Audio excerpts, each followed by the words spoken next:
Hindi ko alam kung ano to, pipino ba o ano. Hindi nakita ko. Okay. Go, there is another. Look for. That's mine. Go and take another. I don't like small, okay? Don't give Okay. me small. Here. There, oh. Mama, I want. Mama! Not to shout, not to... Ay!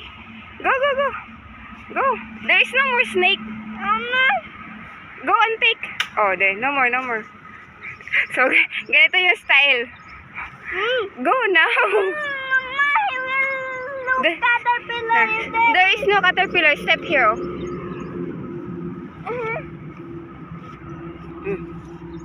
Oh, go.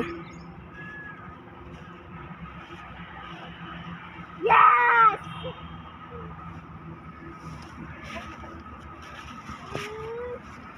This is a bit heavy.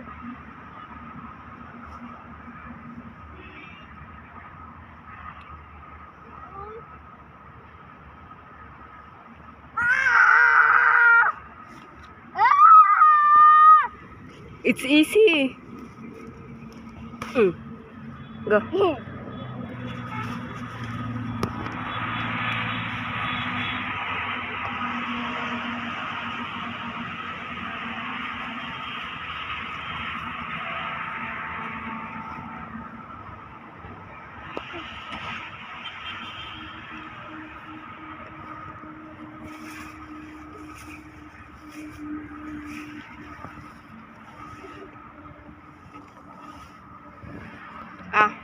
Hindi ko talaga alam guys kung ito ba yung tanim ko noon.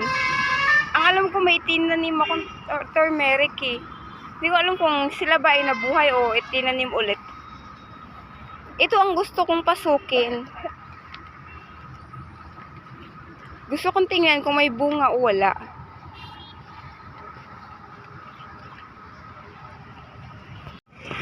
Hello guys! Welcome to our channel and andito na ang mga Pinay asyendera. Mag-iikot-ikot talaga ako. It's been how many months since nagkasakit ako, hindi ako pinayagan dito. At ngayon, nagpumilit ako na pumunta dito kasama yung anak ko. And let's see ano nga ba ang meron sa farm at this time. So, kung iikot ko kayo, you will see greenery. Pero, yan ba ay damo o basta na lang may mga tumubo-tumubo dito?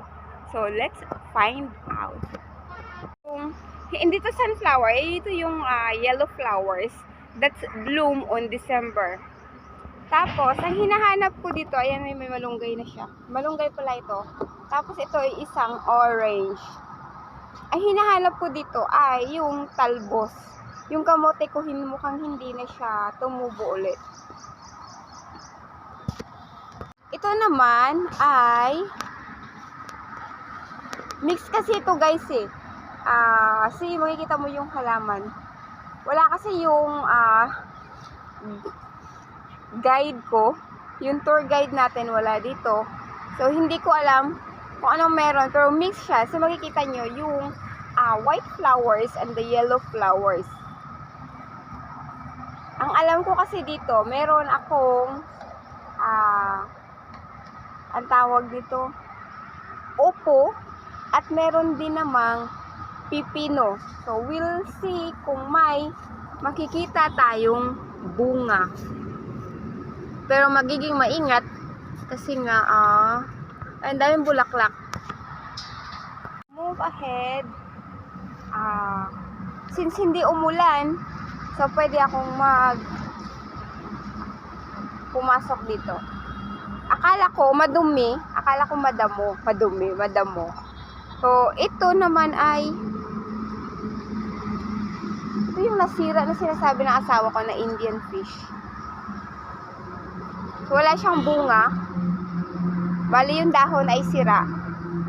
Pero yung kasunod ay okra. So, kung yung okra natin ay may bunga ba? Oh yes, ayan. madami siyang bunga. Hanap muna akong kutsilyo. Harvest natin. Maya.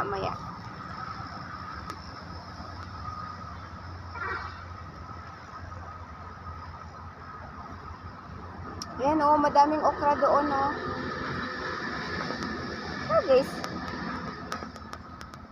bihira lang ako kumakain ng okra talaga na yung ayan oh. Ayan oh. Yung nilalagang okra.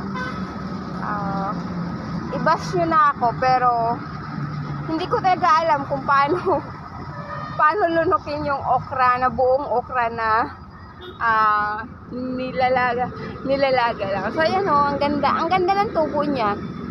Pero hindi ko siya pwedeng pitasin. So ito yung schedule yata for tree planting. As may yearly talaga kaming tree planting. Pero hindi ko alam kung kailan Oh. Meron din akong dito. Ito guys, hindi to siya itinanim. Kung hindi, kusa na talaga siyang tumutubo yung ampalaya. Pero kasi dati may ampalaya ako dito. Tapos yung seeds, yung mga huli,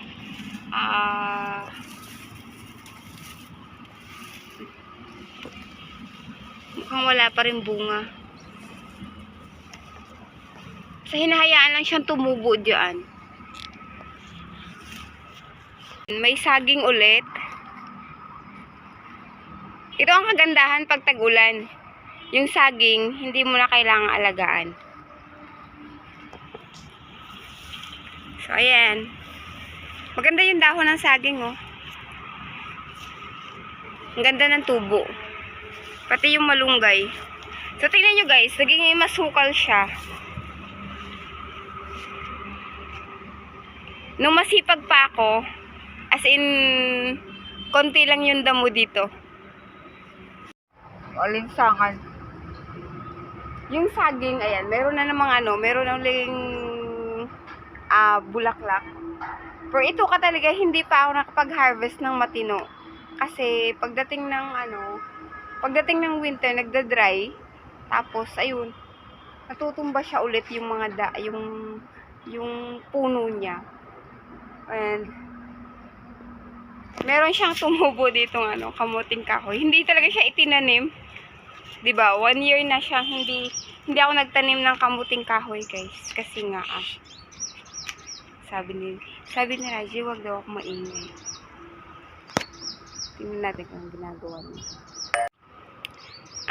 She's trying to pick up the butterflies. Ito yung lime. Yung lime, yung sa bahay, nakapag-harvest ako ng 1 piraso. Ito, dahon lang talaga.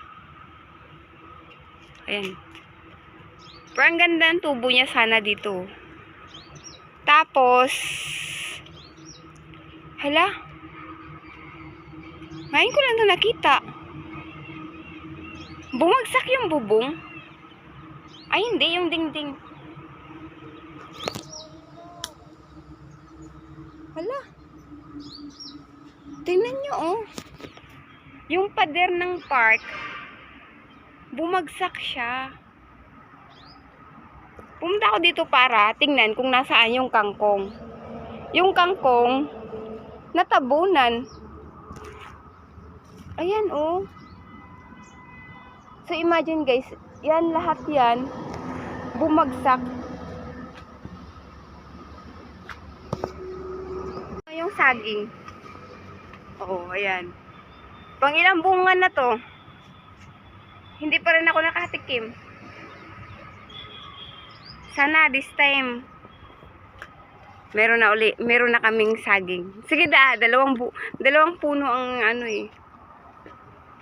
Kasi yung mga alugbati yan eh.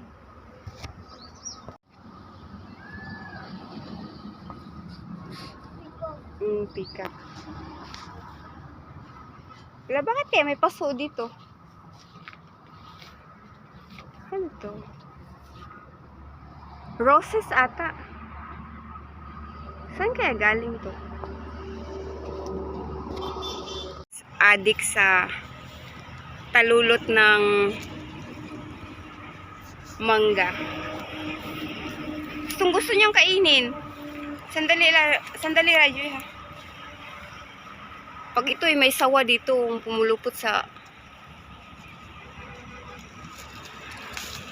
Oh, only one. Yan yung kaligayahan niya.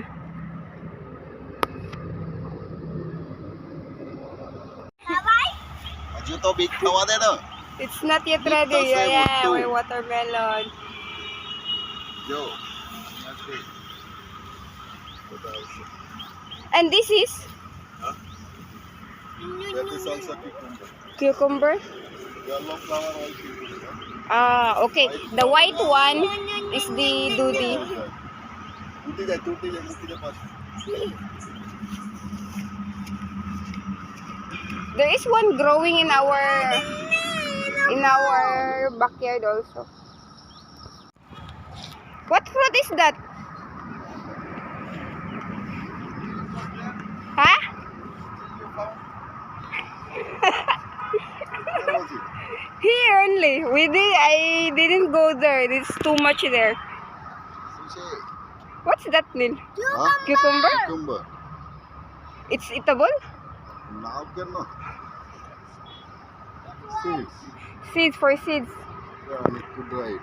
Okay, I will dry it at home. Parang kambing yung anak ko. Kung ano-ano nilang kinakain. So wala talaga yung talbos. So ayun, yun yung hindi ko nakita dito. Yung kamote, hindi talaga siya nabuhay. No, first time na tag-ulan na puro kami damo. Ang kulit. Last year hindi ganito to eh. Yung rain kasi guys, unexpectedly, nagiging araw-araw. In 5 years. Palaging tinataniman talaga ng palay dito sa area na to. Tapos, this year, since mag 5 years kaming lugi doon sa grains, decided na magkaroon ng papalitan lahat, magiging vegetable farm na kami. And nung iplenano na, nakabili na ng seeds. Actually guys, yung cauliflower ready to plant na nasa nursery. Hindi mailipat-lipat kasi nga yung ulan walang tigil at masisira yung mga halaman. And pero meron namang yung kabila, ayan, rice field. So, siya yung may magandang tubo. Buti na lang at hindi lahat pilinano na magkaroon ng gulayan. Balik kalahati lang. So, itong farm na to, itong bakante na to, yan, buong taon, walang tanim. Kasi nga, palaging nakaplano, hindi siya matuloy-tuloy dahil nga dun sa weather. So, mahirap din naman kasing ipilit na taniman tapos malulugi, di ba? Kagaya dito, yun nandito, trial yan eh. Kasi, hindi pa talaga nataniman simula na napasa amin yung lote na to. Kasi ito puro kakahuyan to eh. As in, it gives... drink water. wala kaming baong tubig. Okay, we're going. Ito, nung binili, puro puno. Tapos tinanggal lahat ng puno kasi yung may-ari, kinuha lahat ng kahoy para ibenta. So, nagiging plain siya. Tapos, tinambakan hanggang sa tumaas yung lote. And, yung plano ng taniman last year, nung bago mag-pandemic, natataniman, sabi, wag muna kasi wala pang sariling tubig. Nung dumating yung sariling tubig, summer naman nun, so sabi, wag muna kasi nga, mamamatay yung halaman kasi nga, wala kaming enough shadow. We're just planting few trees. Ngayon, Sabi, pwede na tag-ulan. Eh, hindi naman tumigil yung ulan. So, let's say, ayan si Rajvi naghahanap na ng tubig. And, yan na lang muna yung farm tour natin. Pero, babalikan ko siya. Babalikan namin pag andi dito na yung kasama ko. Hindi sinilis. Kasi nga, mahirap pasukin yung pipino at saka upo. Kasi, madamo. Hindi ko pwedeng i-risk si Rajvi.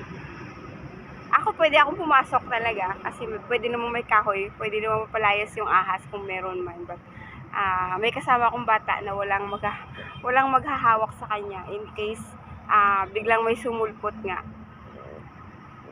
So, thank you for watching, thank you for supporting. Rajvi is ongoing on her exam. Kaya siguro it was refreshing na lang muna. Kasi parang nasa loob kami ng bahay, review ng review. Nilabas ko muna siya. So, till the next vlog!